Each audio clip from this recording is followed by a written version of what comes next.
Hi, this is Alex, and if you love music, well, you've come to the right place because we're all about albums.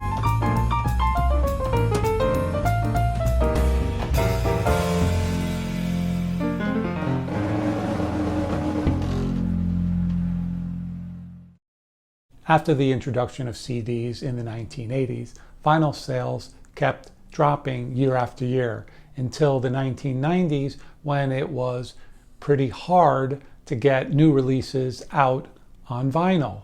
Typically you had CDs and cassettes more available than that of vinyl. So the vinyl enthusiasm had problems back then in the 90s. That is, how can they buy new albums on vinyl, as well as, even a bigger problem, how can they save their hobby of collecting vinyl from extinction? Obviously, we had nothing to worry about. As we see today, vinyl has made a roaring comeback, and in the past decade, year after year, they have increased vinyl sales to the point where the amount of vinyl sales in dollars in the US is greater than that of CD sales in dollars.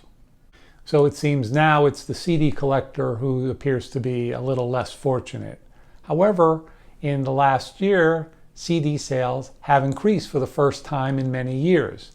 And in saying that, I would like to point out that two pretty well-known companies, number one, Marantz, and also Rotel, they both have recently released new CD players. So they are anticipating a CD comeback.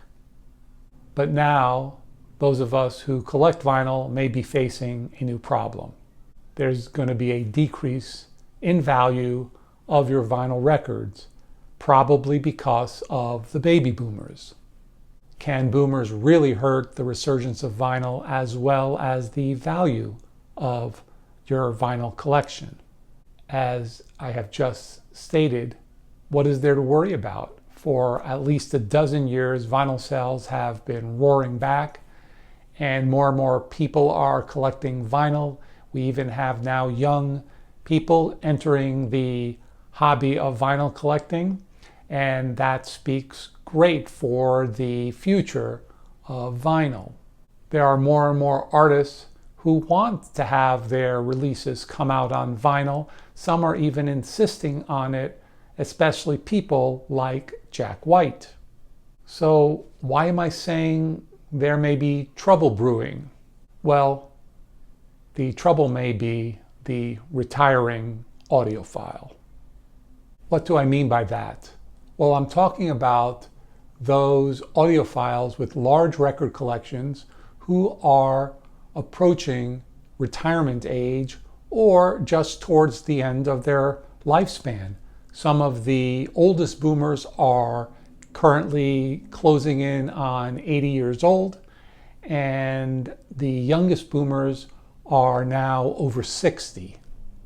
Additionally, as you age, many people try to simplify their lives, and boomers are no different.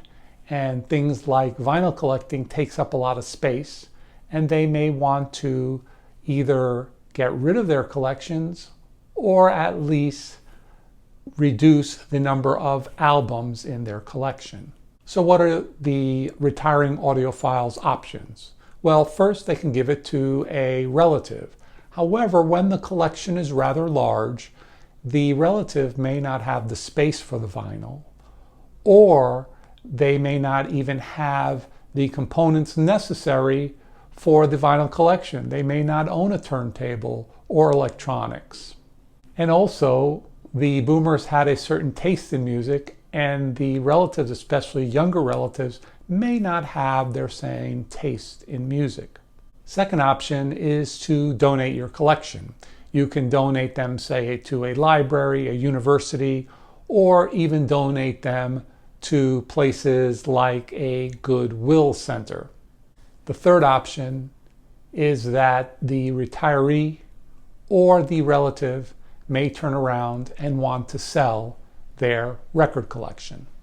So how does this lead to problems? Well, if you give it to a relative, if they keep the collection, there's no issue. But the real problem is when the retiree or the relatives want to sell these large vinyl collections. So what are the problems that this may cause? First off, many old albums which were considered rare or unique now glut the market and are no longer unique or rare anymore. This will bring the prices down of these rare albums. Second, record companies may scrap several of the projects they were working on since they now may be less profitable. And if enough projects are not profitable, they will be less reissues done, including many large box sets, which collectors value due to the extras as well as the remastering, and many times posters and essays, as well as books that may come with these collections. The largest of these record collections that become available, those that have very old, well cared for albums, as well as rare albums or beautiful box sets that have been well cared for, these will become available, and many times they are sold all at once to record stores, record warehouses, and possibly even other record collectors. One such example can be seen at the Acoustic Sounds website. You can see first off that there is a collection from classic records that was before purchased by Chad Kassem himself, the owner of Acoustic Sounds. Additionally, Acoustic Sounds has several large collections available for sale. Those include the Topper Collection, the Michigan Collection, and the Texas Collection. These early collections that are going to be sold will be profitable. These large collections will cash in on the value of their collections. However, as more and more of these collections want to be sold, those that follow will be less profitable. Now there are going to be so many records that can glut the market that those retiring audiophiles that want to now sell their large collections for a profit may find that they're out of luck because there were so many collections sold ahead of theirs. And as time marches on, the baby boomers' large record collections will become less and less valuable, as is those younger collectors who may have a collection which will become devalued as well. And finally, those young collectors out there who have been searching the bins and the internet for some of these old and rare titles that they are coveting will now have them available for sale. And because of this, more and more of their money will be spent on these now available rarer and older albums, and less of their money will be available to purchase new album releases. This in the long run may hurt the current artists who are trying to make a living. Don't get me wrong, I'm very glad many of these collections have become available. I myself have purchased a few albums from these large collections, and I'm very glad that I now own them. However, what happens as several hundred or several thousand collections become available on the internet all of a sudden? What are these records now worth that are being sold by the hundreds or thousands?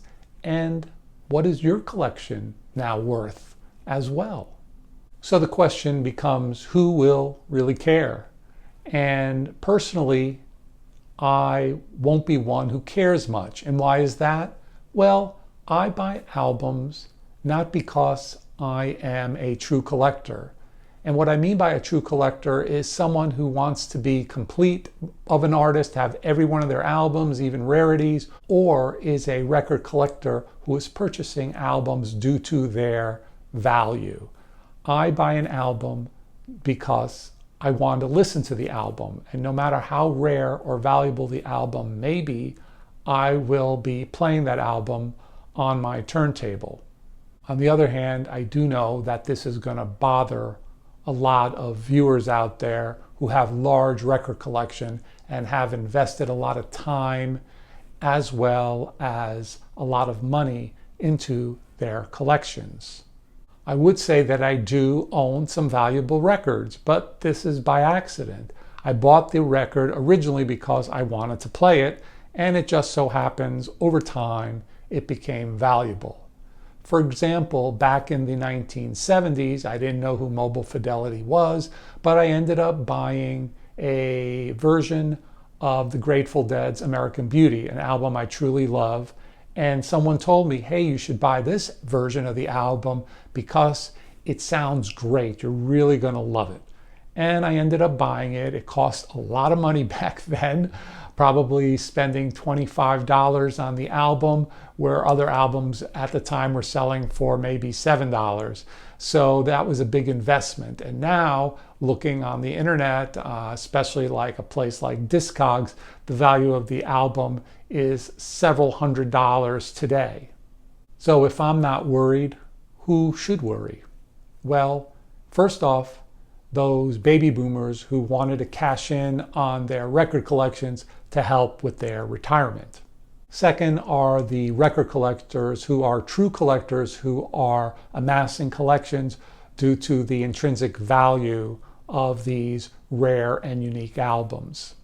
And finally, those record collectors who pride themselves in working very hard, going through dusty bins, flea markets, donation centers, as well as garage sales to amass their unique collection. Be prepared because this may happen. For those of you out there, you remember Cabbage Patch Kids or Beanie Babies. Those out there who had these collections and sold them off early made a profit. Those of you who held on to them, they became less and less valuable, and now no one wants Cabbage Patch Kids or Beanie Babies. I do hope that the vinyl industry and vinyl enthusiasts will weather this potential storm. So tell me what you think of all this in the comment sections below. Tell me if you think I'm onto something or if this is all pure fiction. The overlooked album for this video is entitled ... Waltzing Alone, and this is by the band The Guggenheim Grotto, and it came out in 2006. The Guggenheim Grotto are an Irish band, and they mix both folk music with pop sounds to make a truly great record. The year this album came out, I played this incessantly, and in fact, in that year, probably I played this album more than any other album of that year that I purchased. The songs on this album are very well written, and they are not only fun to listen to, they are also memorable. This album only came out in CD or as a download. It was not available on vinyl. And for those of you who collect CDs out there, not only for the music, but for some unique cases, this is a very beautiful CD case. This case was red in color and is textured and almost has a leather feel to it. The lettering is gold embossed, and additionally there was text written on some very nice paper insert that became part of the CD cover itself. And although this is a truly unique CD case, the reason you should buy this album is for the music. I do not think you'll be disappointed. I think this album by the Guggenheim Grotto, called Waltzing Alone, is very easily loved, and I think you would do yourself a disservice by not giving this album a listen. I would love to know in the comment section if you enjoyed this album by the Guggenheim Grotto. And now for last video's unknown albums. The first unknown album is by Foghat, and that is The Fool for the City. This album came out in 1975, and it was a platinum seller. That is, it sold at least 1 million copies. Foghat is a British band, and this was their 5th studio release, and this 1975 album contained their hit song, Slow Ride. The cover of the album is quite unique, and it was taken in Manhattan, and the band's drummer, Roger Earl, is sitting fishing through a manhole. While they were shooting this cover shot, some police officers from New York City stopped by and as a joke told them you can't do this and put them in handcuffs. This album reached number 23 on the Billboard 200 charts, and the song Fool for the City reached number 45 on the charts, and their big hit Slow Ride reached number 20. The second unknown album is, you guessed it, by Aerosmith, one of their most popular albums, and that is Toys in the Attic, another rock album coming out in 1975, and this is on the Columbia label. Toys in the Attic is the most successful album by the band. It sold 9 million copies, and this album is listed in the Rolling Stone 500 Greatest Albums of All Time. This album was recorded after a long year on the road that the band was touring. The band had matured during the tour, and they had written a lot of songs, and they all became better musicians due to the long tour. Because of that, this album, you can see a vast improvement in the musicianship. Two of their biggest hits came out on this album. First was Walk This Way, which reached number 10 on the Billboard 100 list, and Sweet Emotion hit number 36. What's interesting is the band relayed the information of where their title, Walk This Way, came from. And in fact, it was from a movie that came out in the 70s entitled Young Frankenstein, where Marty Feldman, who is playing Igor, meets Dr. Frankenstein, which is played by Gene Wilder, and he tells Gene Wilder to walk this way. And for those of you who've seen the movie, you know that that is a quite funny scene. And for those of you who haven't seen the movie, check it out. I'm sure you're going to laugh a lot at that movie. Toys in the Attic reached number 11 on the Billboard 200 list as their highest position. And now for this video's unknown album, the first unknown album. Okay, hope you got that one. The second unknown album. Great, hope you got that one too. As always, if you think you know the answers, let me know in the comment sections below and I'll let you know how you did. As always, this is Alex with All About Albums. Thanks for listening, have a great day, and remember, keep them spinning.